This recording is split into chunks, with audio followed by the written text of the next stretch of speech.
मेरा नाम है हरिया, मैं काम करता हूँ बहुत बढ़िया, खाता हूँ खाना और रोज गाता हूँ गाना। अरे यार, आज तो बहुत देर हो गई।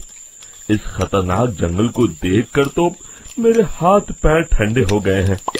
अगर मैं वक्त पर गांव नहीं पहुंचा तो मालिक बहुत नाराज हो जाएंगे। तभी हरिया को एक आवाज सुनाई देती है। सुनिए हरु जी। अरे, ये आवाज किसने दी? तभी हरिया को सामने कुछ दूर एक औरत खड़ी दिखाई देती है। अरे भाई, ये औरत अकेली इतनी रात को इस जंगल में क्या कर रही है? चलकर पूछना पड़ेगा। फिर हरिया अपनी बैलगाड़ी उस औरत के सामने लाकर रोक देता है और उससे पूछता है। अरे सुनिए, आप इतनी रात को इस खतरनाक जंगल में अकेली क्या कर रही हैं? तभी वो औरत मीठी आवाज में कहती है, अरे हरु जी, आप आ गए। मैं कब से आपका इंतजार कर रही थी। वैसे तो यहाँ से काफी लोग गुजर चुके हैं, लेकिन मैं खास आपका इंतजार कर रही थी। अच्छा, तुम सच कह रही हो? मुझे तो यकीन नहीं हो रहा है। वो क्या है ना, आज तक किसी ने मुझसे इतने प्यार से बात नहीं की। हाँ हाँ हरु जी, मैं सच कह रही हूँ। अब देर मत करिए और जल्दी से मुझे मेरे घर तक छोड़ दीजिए। हाँ हाँ, कौन सी बड़ी बात है, अभी छोड़ देता हूँ।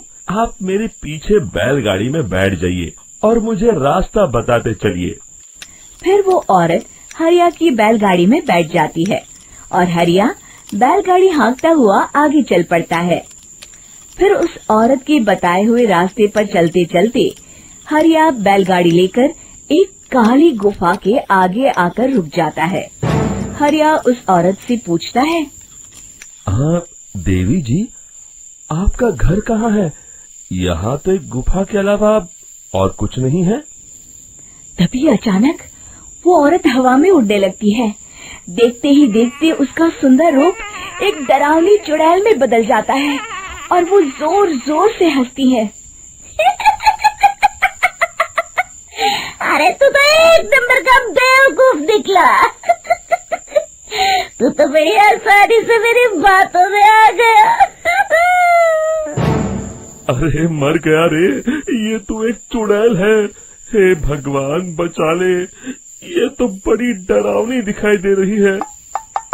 और फिर अगले ही पल हरिया की बैलगाड़ी में रखा सारा सामान हवा में उड़ता हुआ उस काली गुफा के अंदर चला जाता है और वो चुड़ैल भी उस गुफा के अंदर जाकर कहीं गायब हो जाती है। हरिया ये नजारा देख बुरी तरह घबरा और परेशान हो जाता है। अरे, ये चुड़ैल तो मेरा सारा सामान लेकर गुफा में गायब हो गई। अब क्या होगा? अगर मैं गांव खाली हाथ गया तो मालिक मेरी अच्छी खबर लेंगे। मेरी इस बात का कोई यकीन भी नहीं करेगा। फिर आखिर वही हुआ। हरिया के मालिक चंपक सेठ को हरिया की किसी भी बात पर रत्ती भर भी यकीन नहीं हुआ।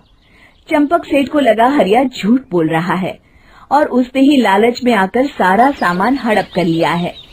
फिर हरिया को बेईमान समझकर चंपक सेठ उसे काम से निकाल देता है। अगले दिन अपनी दुकान में परेशान बैठा चंपक सेठ गुस्से में बड़बड़ाता है। अरे, दुकान में तो सामान बिल्कुल भी नहीं है। अब मुझे ही शहर जाकर सामान लाना होगा। फिर वो अपनी बैलगाड़ी लेकर शहर चला जाता है।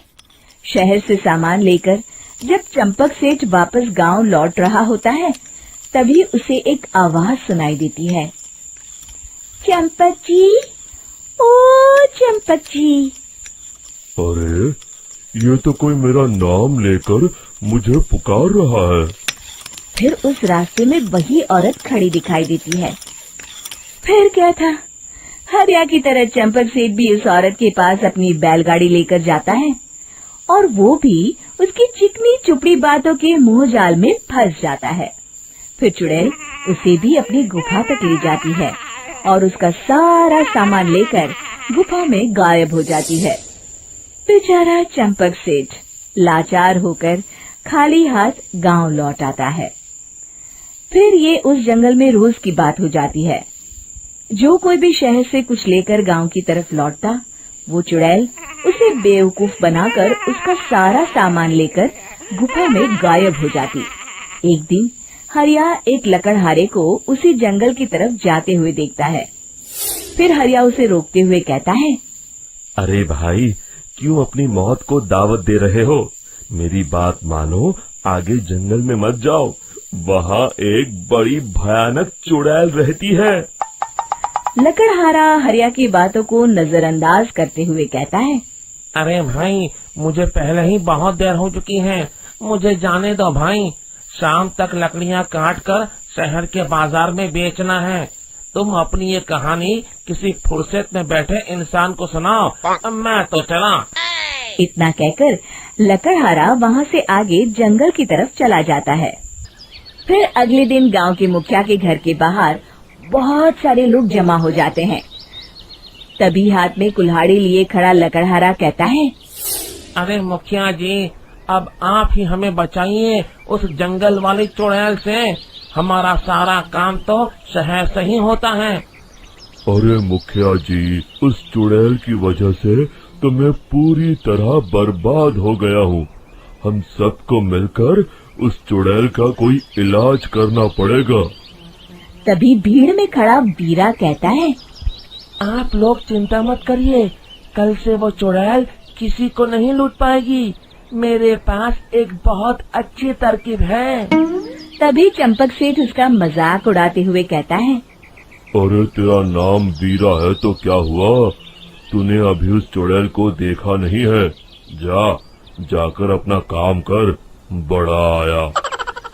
तब मुखिया जी कहते हैं, नहीं चंपक सेठ, मुझे लगता है हमें इस लड़के को एक मौका देना चाहिए। फिर सभी गांव वाले मुखिया जी की बातों से सहमत हो जाते हैं और वीरा शाम को एक बैलगाड़ी में कुछ सामान लादकर उस जंगल की ओर चल देता है। वीरा, ओ वीरा, कहाँ जा रहा है?